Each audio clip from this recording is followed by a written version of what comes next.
Alors, petite vidéo du matin pour vous expliquer très simplement comment importer un document SVG directement dans votre Design Space.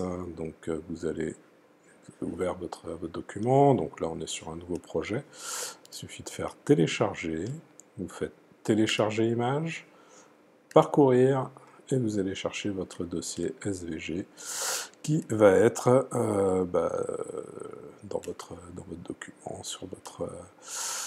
sur votre disque dur. Donc en l'occurrence, moi, il est ici sur mon disque dur. Ici, je vais ouvrir celui-ci. On va ouvrir le ballotin.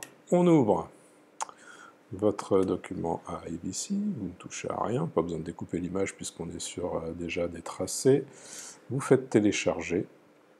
Votre document arrive ici, dans vos documents téléchargés. Vous les avez tous, en fait, tous ceux que vous avez téléchargés sont ici. Voilà, et donc il suffit de sélectionner et de faire ajouter à la toile.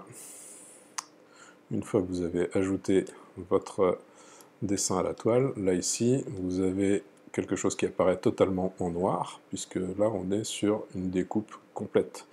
Donc pour voir où vous en êtes et pour pouvoir sélectionner ce qui va être découpé, là actuellement, quand on se met ici, on voit que le trait qui est là, donc, qui est un pli, on est en découpe de base. Il suffit alors soit de vous mettre en fait en rainage par exemple. Donc là vous allez avoir le rainage, mais il n'apparaît pas puisqu'on est effectivement en transparent.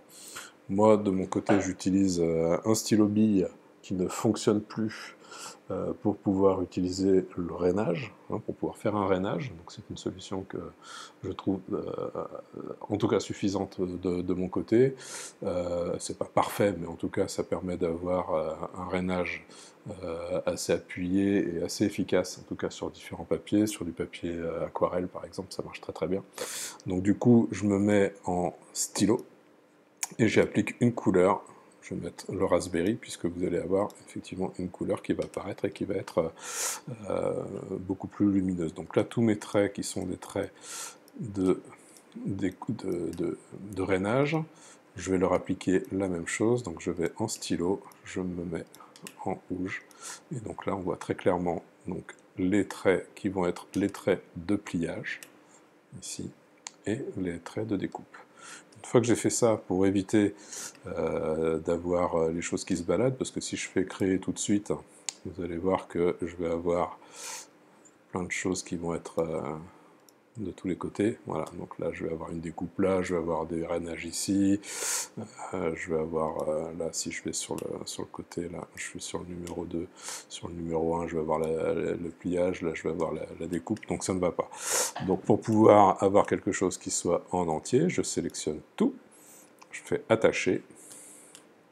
Là, je vais pouvoir dimensionner, on est sur du SVG, donc je peux dimensionner en fait la taille que je veux. Donc toujours éviter de dépasser les 29 cm de largeur. Donc là, après, faut faire votre petit calcul qui vous permettra de savoir la dimension, en tout cas, de votre ballotin. Donc vous avez fait votre dimension ici. Si vous voulez quelque chose de précis, c'est ici que ça se passe. Donc toujours avec le cadenas fermé, vous diminuez ici la taille, et donc on aura une largeur qui sera sur du 20 cm. Et là, on fait créer tout simplement. Votre découpe est donc placée sur votre tapis. À ce moment-là, à partir de là, vous pouvez la disposer où vous voulez sur votre tapis. Moi, il m'arrive souvent d'utiliser des chutes de papier ou des voilà, ou si je fais du vinyle, des chutes de vinyle. Je me mets jamais en fait sur le bord de mon tapis. Hein, je mets jamais en fait le vinyle ou le papier sur le bord, puisque vous voyez qu'ici, ce qui est en rouge, c'est une marge en fait de sécurité, et je peux pas aller plus loin. Donc là, je peux pas aller plus loin. Donc si effectivement je vais être au maximum et utiliser mes vinyles et mes papiers de manière vraiment optimisée, généralement je colle en fait mon papier sur le quadrillage sur le premier cran. donc avec le bout ici dans mon angle en fait de carré. Donc ça me permet de savoir exactement où je vais positionner mon document. Donc là, si je me mets ici, par exemple, en laissant une toute petite marge, je vais avoir ma découpe qui sera en tout cas précise. Si vous utilisez un papier A4, donc ici vous allez choisir en fait dans la taille de votre matériel. La taille du matériel, c'est la taille en fait du papier que vous allez utiliser, par exemple. Donc là, si je me mets sur un 21-29-7, vous allez avoir ici, vous voyez, sur votre tapis, vous avez la taille de votre papier. Vous savez exactement où vous allez pouvoir positionner. Si j'en fais 2, donc on peut effectivement en sélectionner 2 ici et en mettre 2. Regardez, si j'en mets par exemple 2, donc il faut donc sélectionner mon objet. Je fais copier-coller, j'ai mes 2 objets. Là, je ne les attache pas, les deux. Si je les attache, en fait, je ne pourrais pas les déplacer, les mettre où je veux. Donc j'ai mes 2 objets, je fais créer, j'ai mes 2 objets qui arrivent, je me mets sur du 21-29-7, et mes 2 objets sont calés ici, et je peux les positionner, en tout cas comme je veux, sur mon papier. Donc là, je vais avoir mes 2 ballotins sur ma feuille A4. C'est fini, il suffit de faire continuer, et là, vous allez... Donc ma maker n'est pas connectée, donc il va la chercher pendant un petit moment.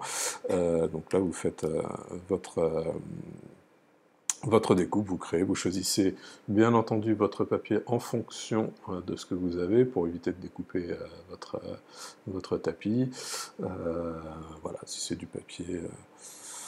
il faut faire quelques tests avant. Vous avez certains papiers, par exemple des papiers qui sont donnés pour du 300 grammes, mais qui peuvent être beaucoup plus épais. C'est le cas pour certains papiers aquarelles. On va être sur un papier qui va être sur du 300 grammes. La Cricut, en fait, le 300 grammes, on va être vraiment sur un peu comme sur de la cartonnette. Donc le papier aquarelle ne sera pas forcément découpé, donc il faut faire un peu vos réglages, mettre un peu plus, mettre un peu moins en fonction, mais faites toujours un petit test avant, en tout cas c'est mon conseil. Bon, voilà pour vous, en tout cas je vous souhaite une bonne journée, j'espère que en tout cas toutes mes explications ont bien été claires.